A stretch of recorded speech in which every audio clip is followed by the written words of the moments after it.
आनाकानी कर रहे हो, आप उनको ग्वादर इंटरनेशनल एयरपोर्ट नहीं दे रहे हो, और जिस हिसाब से पाकिस्तान ने फर्स्ट टाइम रेजिस्टेंस कर रहा है चाइना के अगेंस्ट। मैं देखती हूँ ना, वो मैं ये देख रही हूँ कि एक लॉस ऑफ डायरेक्शन, एक सेंसलेस आगे चल रहे हैं, एक डिप्रेशन, एम्प्टीनेस, एंग्जाइटी पाई जाती है। मैं ये जो कॉन्फ्रेंस हो रही थी, बात करेंगे। सिक्योरिटी फोर्सेस ने खवारिज के खात्मे के लिए ऑपरेशंस तेज़ कर दिए हैं। सिक्योरिटी फोर्सेस ने खवारिज के खात्मे के लिए केपी में ऑपरेशन किया है, एक कामयाब ऑपरेशन किया है, जिसके नतीजे में 13 खवारिज को हलाक कर दिया गया है। बुखारी साहब, अब जिस तरह सिक्योरिटी फोर्सेस ऑपरेशन कर रही हैं और खवारिज को एलिमिनेट करने के लिए खित्ते से कोशिशें जो हैं वो तेज़ कर दी गई, पर प्रॉब्लम क्या है, भारत का जो बॉर्डर है ना वो फेंस नहीं है, वापस वहां से रेफ्यूजीज आएंगे, उनको संभालेगा कौन? तो हम यही देख रहे हैं कि ठीक है, जो भी हो आप अपने टेरिटरी में करो, आपको जो एंटी इंडिया सेंटीमेंट्स करने हैं, आपको ट्रेड नहीं करना, मत करो। इंटरनेट पे इतनी ज़्यादा इन्फॉर्मेशन अवेलेबल है, इतनी ज़्यादा, हर रोज़ कोई नई चीज़ का दौर निकल आता है। अब ये चीज़, अब ये बज़वर्ड्स निकल। में टीटीपी और बलूचों ने पाकिस्तानी सेना को कई जख्म दिए हैं, वहीं दोनों ने हाथ मिलाकर पाकिस्तानी सरकार की नींद उड़ा रखी है। बता दें कि 24 दिसंबर को पाकिस्तानी सेना ने अफगानिस्तान के पक्तिका प्रांत में एयर स्ट्राइक की थी। इस एयर स्ट्राइक के बाद पाकिस्तान की ओर से दावा किया गया था कि उसने टीटीपी आतंकियों को ठिकानों को निशाना बनाया है। हालांकि तालिबान ने पाकिस्तान के दावे को सिरे से खारिज कर दिया था। तालिबान ने कहा कि जहां पाकिस्तानी सेना ने हमला किया वहां शरणार्थी और अफगानी रहते हैं, न कि टीटीपी के आतंकी। में टीटीपी और बलूचों ने पाकिस्तानी सेना को कई जख्म दिए हैं, वहीं दोनों ने हाथ मिलाकर पाकिस्तानी सरकार की नींद उड़ा रखी है। एडमिनिस्ट्रेशन जो अफगानिस्तान में है उनको रिकग्निशन दे देगी, जिस दिन वो दे दिया तो एंटायर वेस्ट दे देगा। उसके साथ रशिया ने भी उनको टेररिज्म लिस्ट से हटा दिया है। चाइना उनके साथ ट्रेड टाइज कर रहा है, भारत ट्रेड टाइज कर रहा है। पाकिस्तान की हुकूमत, पाकिस्तान की अस्करी क़यादत बार बार वार्न करती रही है काबुल गवर्नमेंट को कि इन लोगों को बॉर्डर क्रॉस करने से रोकें, इनको रोकें। मेरा ख्याल है कुछ दर्जनों मरतबा ये कहा जा चुका है। फिर आखिरी वार्निंग एक दी गई थी कि अगर ये ना रुके तो फिर हम इनको परसू करेंगे। मारकर उनकी 17 चौकियों पर कब्जा कर लिया है और अब तालिबान वजीरिस्तान के कई गांवों पर भी अपने कब्जे का दावा कर रहा है। लेकिन हमेशा की तरह पाकिस्तान अपनी बेइज्जती को बहानों वाले पैबंद से छिपाने में लगा हुआ है।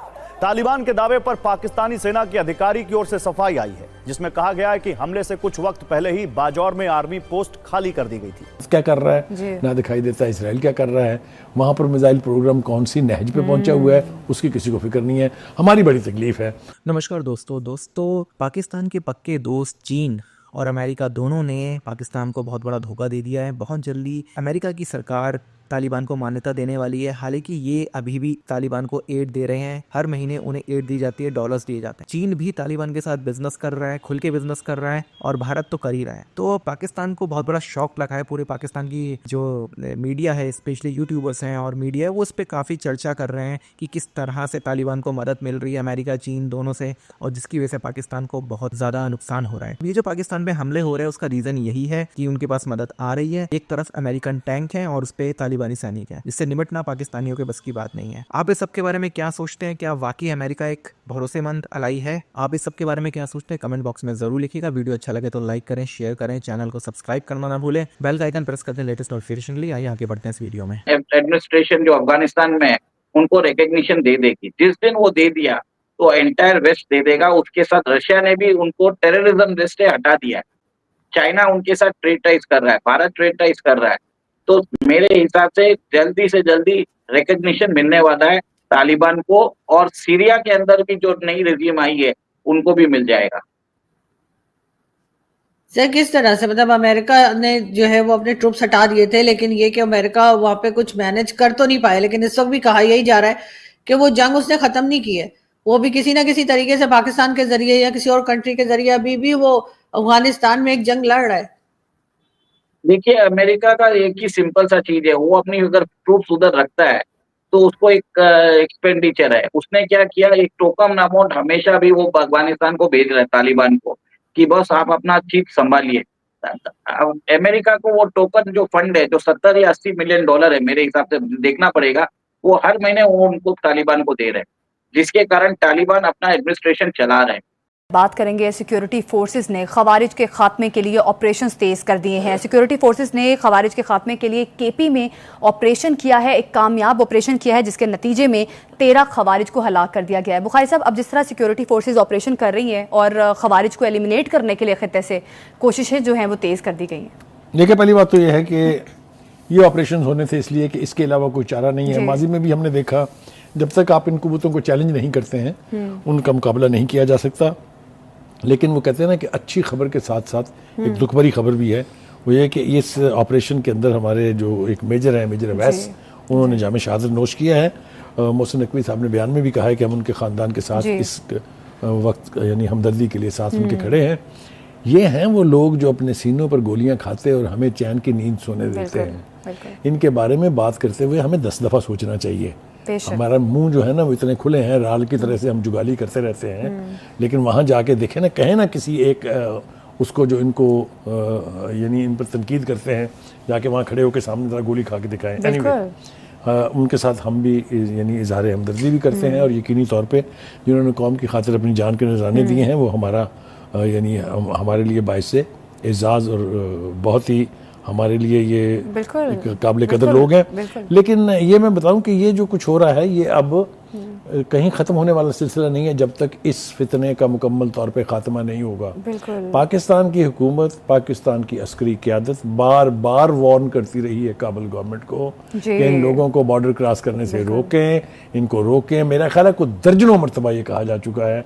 फिर आखिरी वार्निंग एक दी गई थी कि अगर ये ना रुके तो फिर हम इनको परसू करेंगे। मैं देखती हूँ ना, वो मैं ये देख रही हूँ कि एक लॉस ऑफ डायरेक्शन, एक सेंसलेस आगे चल रहे हैं, एक डिप्रेशन, एम्प्टीनेस, एंग्जाइटी पाई जाती है। मैं ये जो कॉन्फ्रेंस हो रही थी उसमें भी ये बात कर रही थी, जिक्र करी थी मेरी टॉक में। और जब मैंने ये पूछा नौजवानों से, बहुत सारे लोग आगे बैठे थे, ज़्यादातर नौजवान क्राउड था, स्टूडेंट्स थे, तो मैंने ये पूछा, मैंने उनसे कहा कि ये मैंने देखा है बहुत ज़्यादा कि एक डिप्रेशन, एक एंग्जाइटी, एक एम्प्टीनेस है, क्या ये सच है?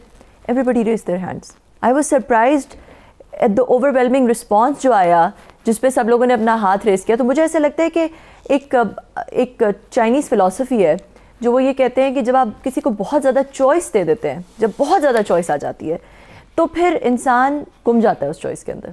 तो इसलिए चाइना में एज अ कल्चर वो चॉइस बहुत कम देते हैं। इट्स अ वेरी जो कम्युनिटी स्पिरिट है उसको बहुत ज़्यादा, जैसे अमेरिका में तो इंडिविजुअलिज्म पे बहुत ज़्यादा फोकस है ना। Pakistan also is a society of individuals. मैं क्या करना चाहता हूँ। अमेरिका में तो वेस्ट में यहाँ तक चला गया है कि अब आप आइडेंटिफाई कर सकते हैं as a chair for all you care, मतलब you can identify whatever you, मतलब इंडिविजुअलिटी इस लेवल तक चली गई है, चॉइस इस लेवल तक चली गई है। चाइना में भी वो कम्युनिटी फेमिलियल एक उसको बहुत ज्यादा करूं, आप ये कह रही हैं कि पर्सनल ब्रांडिंग वाली बात आप कर रही हैं या कि मैं ये कह रही हूँ कि चॉइस क्योंकि इतनी ज़्यादा होगी, टेक्नोलॉजी कौन सी करें, किस चीज़ में जाएं, कहाँ पे जाएं, इंटरनेट पे इतनी ज़्यादा इन्फॉर्मेशन अवेलेबल है, इतनी ज़्यादा, हर रोज़ कोई नई चीज़ का दौर निकल आता है, अब ये चीज़, अब ये बज़वर्ड्स निकल आते हैं। तो उस चॉइस में ना नौजवान कहीं गुम हो गया, उसे समझ ही नहीं आ रही कि उसका पर्पस क्या है, कौन सी चीज़ में वो जाए। आज एक दिन उसको लगता है कि यार ये इसके पीछे पड़ जाना चाहिए, थोड़ी देर बाद उसको लगता है नहीं यहाँ पे तो मेरा कुछ चल नहीं रहा, महीने बाद वो समझता है कि नहीं इस तरफ जाना चाहिए, तीसरे दिन वो समझता है इस तरफ जाना चाहिए। तो ये इस चॉइस के अंदर ना नौजवान कहीं पर्पसलेस, सेंसलेस, बगैर पर्पस के कहीं खो गया और उसने अपनी आइडेंटिटी खो दी है। तो आनाकानी कर रहे हो आप, उनको ग्वादर इंटरनेशनल एयरपोर्ट नहीं दे रहे हो, और जिस हिसाब से पाकिस्तान ने फर्स्ट टाइम रेजिस्टेंस कर रहा है चाइना के अगेंस्ट, वो अभी अपनी शर्तों पे बात कर रहा है। पाकिस्तान अभी स्ट्रेटेजिक ऑटोनॉमी की बात कर रहा है, पाकिस्तान अपनी इंटरेस्ट की बात कर रहा है। तो कहीं ना कहीं मुझे फर्स्ट टाइम लग रहा है बहुत सालों में कि पाकिस्तान अपने लिए बात कर रहा है, पाकिस्तान की अवाम के लिए बात कर रहा है। नहीं तो मिलिट्री जनरल्स तो पाकिस्तान को बेच ही रहे थे अभी तक। बिल्कुल सही। लेकिन सर अगर हम बांग्लादेश की बात करें तो बांग्लादेश के साथ आप क्या फ्यूचर देख रहे हैं आगे? नया साल शुरू हो रहा है, खैर आप उसे माने या ना माने, लेकिन नया साल स्टार्ट हो रहा है।